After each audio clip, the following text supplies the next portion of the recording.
आज तो हम सवेरे 4:30 में जाग गए रहनी है ऐसे कि शनिवार रख तो कहनी कि सवेरे उठम तब न तनी सुनी जल उल दियाई आ तो सब अथी बा उठनी है तो सब पोछा पोछी लगा लेनी है, लगा के नहा के आ वहीं तुरंत अभी उहे पूजा करके होटल बानी हम पूजा क के गईनी तो पहले सूर्य का कहनी कि इनकारा तो कोल्ड स्टोर के प्रॉब्लम बा तो रोज रोज के इतना केहू दवाई खाइला से तो किडनी खराब हो जाता। तो ये से बा कि सजम में होखे कि सजम से सही रहेला। तो हमारा घरे एक्सरसाइज करतानी घूम फिर करे नी हई अर्जुन के हई अथी वाला बटे अर्जुन के पाउडर रामदेव के बिकाला हई दालचीनी दोनों के डाल के गरम क के इनका के सवेरे सवेरे दे देवे नी तो ये पी के गईनी अपन अथी करे एक्सरसाइज करे ना तो घूमे अभी पता ना का करतानी बहरी तो वहाँ के पी के गईनी अपन ओने काड़ी एक्सरसाइज करतानी हम गरम पानी करके अब के लिए नी हाँ लिया के अब गरम पानी पी के जातानी नीम के तेल कीन के मंगौले बानी कि तुलसी माई पर चाहे सम्मी के पेड़ पर एगो बेल के छोटा पौधा लगैले बानी पूजा उजा करेला वो सब पर चाहे जवन फूल उल बा ओ पर 2 बूंद डाल के सब पर छीट देवतानी तो उसे कीड़ा ना लगी। तुलसी जी के पाता सब कुछ अच्छा रही उसे तो पी लेतानी पी के जातानी वो सब छीट दे छीट के ओकरा बादी में खाना पीना बनी चाहे कुछ होई। पहले के सुबह सुबह के तो इहे कामे बा कि पहले इहे नु काम होई ओकरा बाद में कोनो काम होई। अब तो सब चीज़ आसान हो गल बा। कपड़ा धोआ जाता नहा लवा कपड़ा मशीन में डाल दो तो मशीन धो देता। सुखवार आदमी हो गल बा बहुत। पहले के लोग कितना काम करत रहलक हटे सवेरे उठी तो अपन खाए पानी तो नहा धोआ कपड़ा लाता फींचब फाँचब जोतने आराम हो गल बा ओतने लोग के आवरी हैरानी हो गल बा। अब जा अथी करतानी थोड़ा सा हमनी के चले के अथी कर देवे क्या एक्सरसाइज होता है।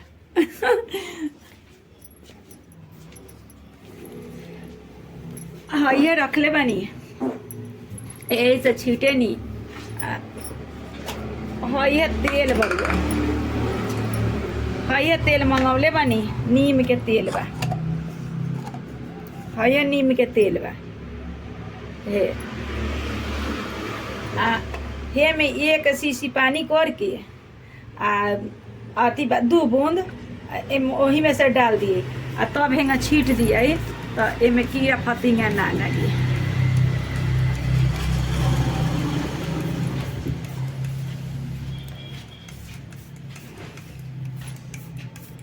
कि एमे ना लगे सूखी ना पेड़। एक सवेरे पूजा भैला कभी फूल सब चढ़ावले बरुए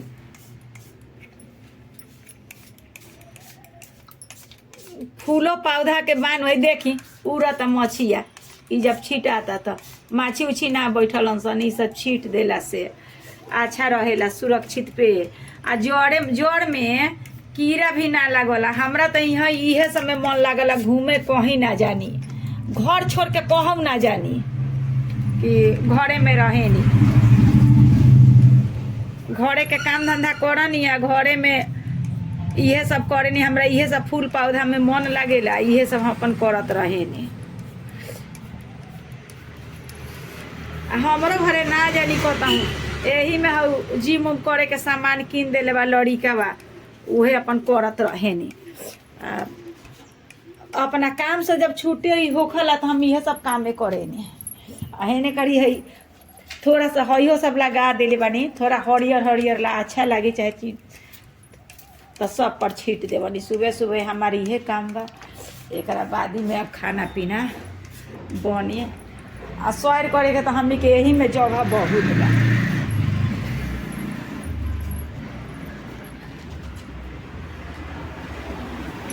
मम्मी कुछ गलत भेजी चालू हाँ दे दे चाय दो कि अब जान जाई कि यह तो तनी ठीक बा कि सास बनला पर अच्छा रहता कि पतोह लोग चाय दे देवला लोग बना के टाइम पर।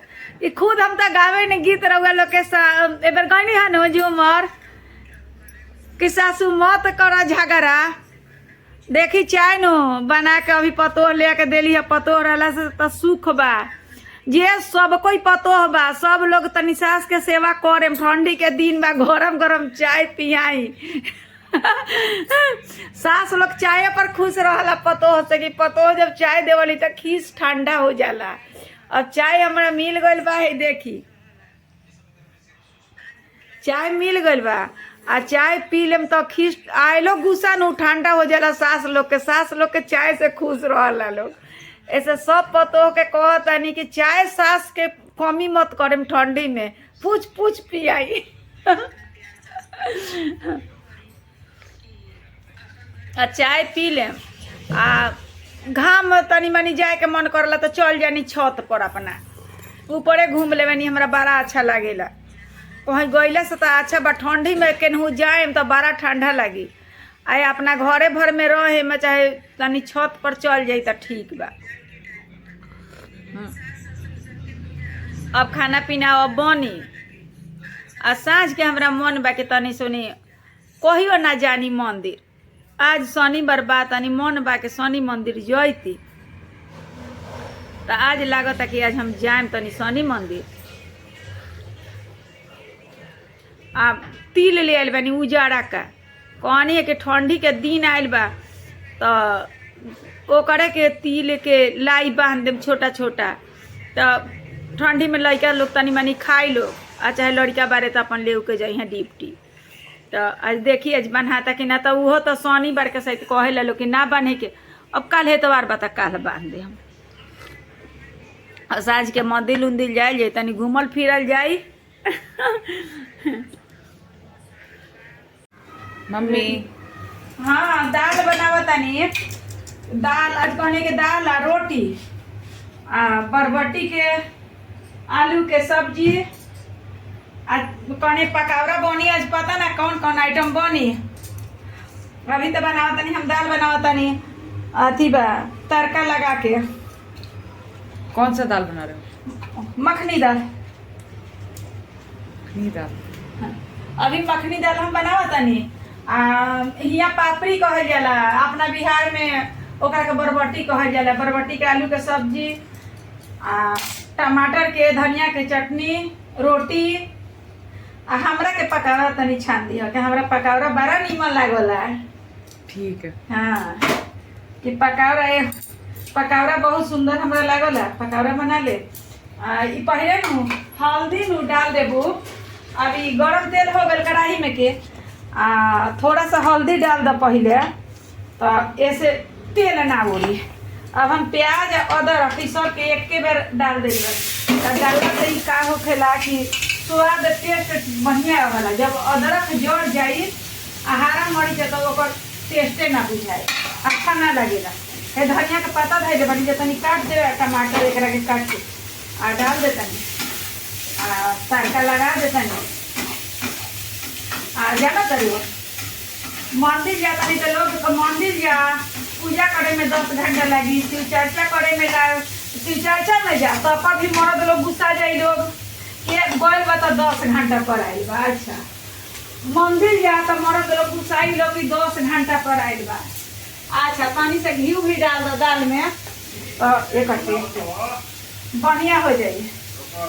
तब आती बाटे आ मंदिर जा तब पर भी मर्द लोग गुस्साई शिव चर्चा में जाए तब पर भी गुस्साई बैठ के पाठ करो तब पर भी गुस्साई लोग। इ लोग हमेशा टाइम में चाहिए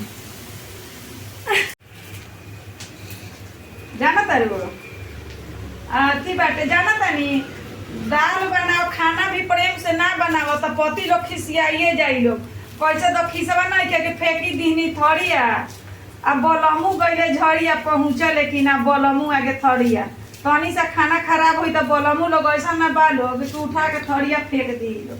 कहीं लोग शिव चर्चा में गईलू होता है बड़ा टाइम बा आ हमार खाना बनाने में मन ना लागता और शिव चर्चा में जाला वो भी लोग बोलावे सुबह टाइम बा करा मंदिर जा तो वो लाइन का टाइम बा, कीर्तन में केहू बोलावे माता जी के तहाँ का टाइम बा। आ खाना बनावे ला कहो ना तो उ खराब, अगर तनी सा खाना खराब होए तो मर्द लोग के मिल जाला।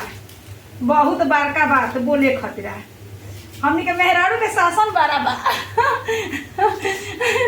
मेहरारू से के शासन बड़ा बा। मर्द लोग के लगे नु कोई वैल्यू ना होता।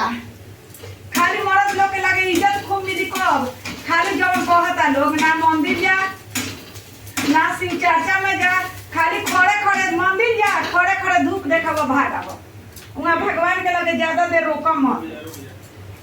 पूजा कर ठीक बा, लेकिन वहाँ कुछ पाठ पुठ ना हुई। बनावत तनी दाल के कलर मसाला हो जाता ब्राउन कलर, ते में दाल डाली तो अरे बड़ा टेस्टी होई। तुरंत घोटा जाई, सुट सुट अच्छा लगी, स्वाद रही। तो कि शनिवार के दिन हम कहे नहीं कि दो खाना बना दो तनी अपना से कि खाई लोग तनी खूब चटक रही तो ज्यादा ही। एगो रोटी टेस्ट कौन चीज रहेला चटक, एगो रोटी जरूर लोग ज्यादा खाला। कोई तो कहनी कि दो बना दी हम ही है। आ धनिया के पत्ता के चटनी पीस देता नहीं, देखते बानी कि कलुआ गाना गावता कि कुची कुची पीसम चटनिया ए लाल। धनिया के पत्ता के तो बिहार के तो धनिया के पत्ता नामी है। कुची कुची खाई जाई चटनिया, चटनी पिसा जाई। आजकल तो गांव में शिव चर्चा अब तो 14 से बंद रही है। दाल बन गल, अब खाली डबक जाई आ दाल बन जाई, ऊपर से सब्जी बनी। पहले नीचे देखो, चालू करियो खुद बोली ओकरा बाद खाना बन गयल। जाना तनी रामायण चलता, रामायण के सुना तनी कोनो कोनो चीज तो बड़ा सुंदर लगता। अगर सुनाए ना माता नियर सब माई अगर बन जाए तो केहू के घर खराब ना होई, सब लोग अच्छा रही। आ कौशल्या नियर सास बन जाई तो कोई के घर में खुशियां कम ना रही, भर भर के रही कि आज छुट्टी के दिन बा बेटा पतोह के, आज खाना बन गल बाटे। आ देखी ना ये बनल बा, हम के सब कोई मिल मिल के खाए के चाही। मखनी दाल बना ले बानी, धनिया के पत्ता के चटनी, आ सब्जी फलिया के बनैले बानी, आ पकौड़ा बनैले बानी आलू के। हमरा के आलू के पकौड़ा बड़ा सुंदर लागला। आ जाना तनी हमार पति के बड़ा चटनी पसंद पड़ला धनिया के पत्ता के। कहे नहीं एगो देखी ना कलुआ गाना गईले बा, एक कट्ठा बोद धनिया कुछ कुछ खाइम चटनिया वे चटनी बनल बा कि आही रामायण देखल जाता कि सब के नु। आ छुट्टी के दिन बता जे रौनक बा घर में, आ ना तो रौनक ना रहला, दू बेकत रहनी तो रौनक ना रहला बाल बच्चा से रौनक रहला। चलिए ठीक बा, सब लोग खाए के मिल के। हम रामायण बड़ा देखे कि रामायण बहुत देखनी, रामायण देख के हमारा बहुत सुंदर लगला। ये से कि रामायण देखा तो ज्ञान भी होखला कि अपने बाल बच्चा के अच्छा से केहू ओका संगे रह सकता, कर सकता। कि अब जाता नहीं छत पर कि नीचे घाम नहीं खे, तब जाए आ छत पर तनी सुनी घूम ले तनी, आ छत पर घूम के अब आए तो तनी सा उठोंग हम सूत जाए। ये से क्या मन नहीं खे करत अथी करे के। आदमी के जब घर में खुशहाली रही कब, जेकरा घर में सीता जी नियर पतो आ जाए तो सब बढ़िया रही। रामायण देख के तन आदमी के मन खुश रहल कि का करी कि रामायण हमरा तो बहुत अच्छा लगे। हम रामायण बड़ा देखेनी, सीरियल भी देखेनी कि दिन भर रामायण देखेनी, सीरियल देखेनी, हमारा बहुत सुंदर लगेला। आना तो कहीं पूजा पाठ भर चल जाए तो अच्छा लगेला, ना तो हम तो कतहूँ जानी ना। छत पर आके यहीं बैठे, यहाँ छते पर घूमे खातिर पार्क नियर बा, के छते पर घूमेला पार्क नियर बा तो अच्छा लगेला हमरा कि यह बना दे कि यहीं अपन शरीर आ घूम फिर करे नहीं कि ओने करे करे के ना कि घर छोड़ के कहाँ जाई। अच्छा लगेला हियाँ हमरा कि अपन यहीं रहे नी, हियाँ अपन बैठनी, एने ओने घूमे नी, तो हमरा अच्छा लगेला। तो आवाज खातिर ब्लॉक अब नहीं रलक ह। और फिर अगला ब्लॉक में मिलम। आ सब्सक्राइब कर मत भूलाएम लोग, बड़ी मेहनत से वीडियो बनावनी।